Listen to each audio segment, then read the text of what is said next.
Chinese बहू। Chinese बहू हमारी याद तो है ना आपको? भूले तो नहीं ना?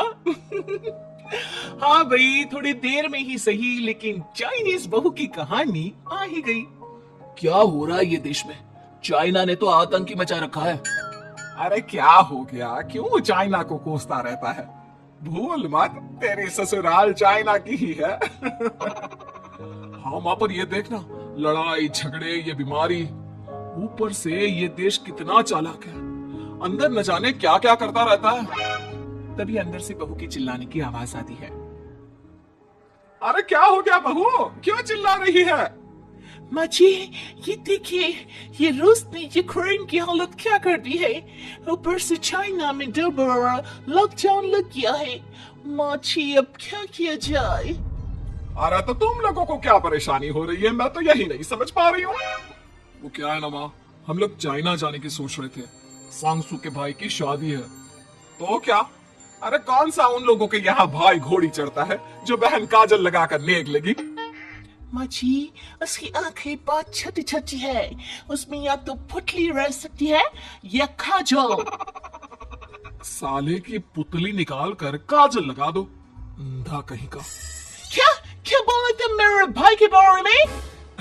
अरे नहीं नहीं बहू, वो तो बोल रहा था कि तुझे नेक मिल जाएगा। बहन है ना तू उसकी। नहीं नहीं माँ जी, मैं सब समझती। ये मेरे भाई को मजाक बनाते रहती। कितना सीधा है मेरा भाई, बिल्कुल छिपकली जैसा। नहीं नहीं बहू, सीधा गाय जैसा होता है। सही पकड़े हैं माँ जी। हाँ, तो मेरे भाई की शादी है, मैं चाइना जरूर जाऊंगी। तभी एक पड़ोसन आ जाती है। अरे नहीं नहीं बहू, तू कहीं ना जा। हम लोगों का मन कैसे लगेगा तेरे बिना? ले बहू, तेरे भाई के लिए ये शॉल रख ले, हमारी तरफ से गिफ्ट कर देना।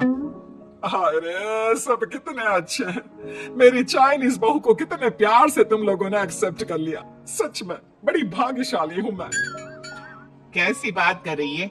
ये तो हम लोगों के देश की खूबसूरती है कि हर किसी को दिल से अपना लेते हैं, बस वो भी दिल से हमें अपना समझे। कैसी बात कर रही है आंटी जी? मेरे लिए आप सब सासू माँ जैसी ही हैं। मुझे भारत बहुत अच्छा लगता है, ये सबसे अच्छा देश है। मेरा भारत महान। वैसे भी लड़के की शादी जहाँ होती है वो तो वहीं की हो जाती है ना। जीती रे बहू, सही बोल रही है। औरत तो होती ही पानी की तरह है, जो जहाँ जैसे रखे वैसे ही शेप ले लेती है। आंटी जी, ये थोड़ा सा ज्यादा हो गया, समझ नहीं आया। नो प्रॉब्लम, मैं चाय बना कर लाती हूँ। फिर क्या, वो दिन भी आ जाता है जब बेटी बहू को चाइना जाना पड़ता है। वहां जाकर बहू का भाई कहता है, मेरी बहन आ गए, मेरी बहन आ गई। मैंने सबको बोला कि सब हिंदी में बात करेंगे, नहीं तो बहन नाराज नाराज हो जाएगी। थैंक्स बॉय, हिंदी मेरी भाषा है। अब मुझे उसमें बात करना अच्छा लगता है। अपने जीजा जी से मिलो। ओ बहन, तुम अंदर चलो। सभी बहू को अंदर लेकर चले जाते हैं, लेकिन सांगसू का पति, वो तो बेचारा चाइना के ससुराल के आंगन में अकेला खड़ा रहता है। काफी देर तक जब कोई उसे नहीं पूछता तो वो माँ को घर पर फोन करता है। हाँ बेटा, पहुंच गए ना कुशल मंगल? हाँ माँ, लेकिन सांगसू पता नहीं कहाँ है। वो तो अंदर गई है, तब से बाहर आई ही नहीं। अरे कैसे बात कर रहा है? तो तू अंदर चला जा, तू बाहर क्यों है? अरे दामाद है तू वहां का। उन लोगों ने तुझे बिठाया, चाय पानी कुछ नहीं पूछा? नहीं ना माँ। तभी सामने से सांगसू आती है। क्यों आप अभी तक तैयार नहीं हुए? और ये बैग लेकर क्यों कमरे से बाहर आए? इसे वहीं रख देती। कमरा? कौन सा कमरा? अरे कैसी बात कर रही हो? जब से तुम अंदर गई हो मैं बाहर ही तो खड़ा हूँ। बहू को बहुत हैरानी होती है और गुस्सा भी आता है। तभी उसका भाई और माँ आ जाते हैं। और सांगसू, अंदर खाना लग गया है।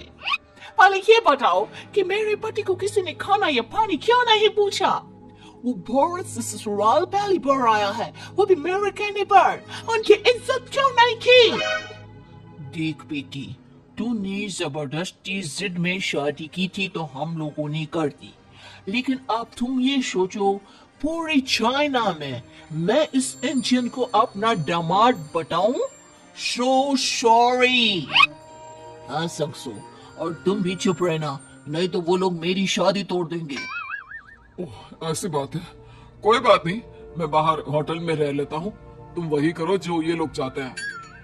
कैसी बात कर रहे हो? शादी के बाद पति जैसा भी हो, जो भी हो, पति होता है।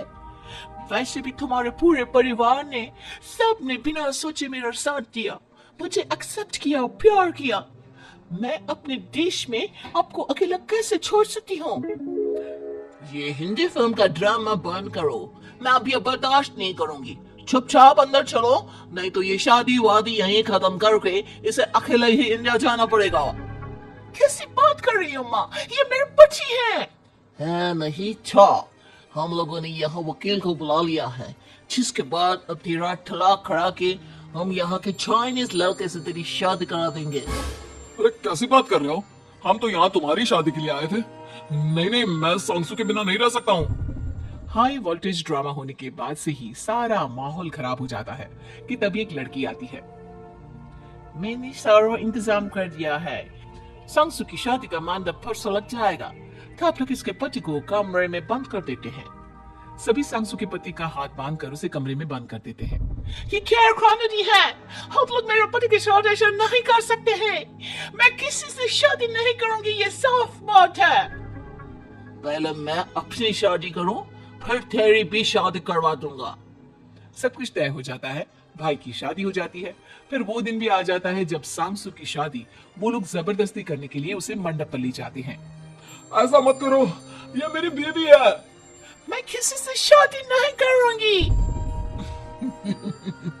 कैसे नहीं करेगी शादी? शादी तो तेरा बाप भी करेगा। हो, मैं करूंगा शादी। प्लीज कोई मेरी शादी किसी अच्छा औरत से करवा दे। चाओ, बिल्कुल चाओ। फिर माँ सांगसू और उसके पति से कहती है, तुम लोगों का बच्चा मेरी कैद में है। अगर तुम लोगों ने कोई भी होशियारी की तो मैं इस बच्चे को मार दूंगी। दोनों माँ का रूप देखकर हैरान हो जाते हैं। बच्चे की खातिर दोनों शांत हो जाते हैं और शादी की रस्में शुरू हो जाती है कि तभी सांगसू की सास पुलिस के साथ आ जाती है। माँ, सासू माँ आ गई, मेरी माँ आ गई। माँ प्लीज हम लोगों को बचाकर वापस ले चलो। पुलिस सभी को गिरफ्तार कर लेती है। बेटी के बच्चे को मारने की धमकी तो कोई चुड़ैल दे सकती है। अरे तो ये चुड़ैल ही तो है। ये सही बोल रहे हैं, ये औरत किसी चुड़ैल से कम नहीं है। तभी उन लोगों का बच्चा भी आकर सांगसू के गले लग जाता है। माँ, तू सही समय पर आ गई, लेकिन तुझे कैसे पता चला कि यहाँ ये सब हो रहा है? बेटा, ये चाइनीज लोग ना होते ही धोखेबाज हैं। इन लोगों पर मुझे भरोसा नहीं था, इसलिए मैंने तेरे फोन को हमेशा के लिए मेरे फोन से अटैच कर दिया था, जिससे तेरे आसपास होने वाली सारी बात मैं सुनती रहूं। उस दिन भी मेरी तेरी बात हो रही थी तो तेरा फोन ऑन था, मैं सब समझ गई थी। मुझे माफ कर दो। नहीं, बिल्कुल नहीं। चलिए माँ जी, इंडिया वापस चलते हैं। आज के बाद मैं यहाँ कभी नहीं आऊंगी।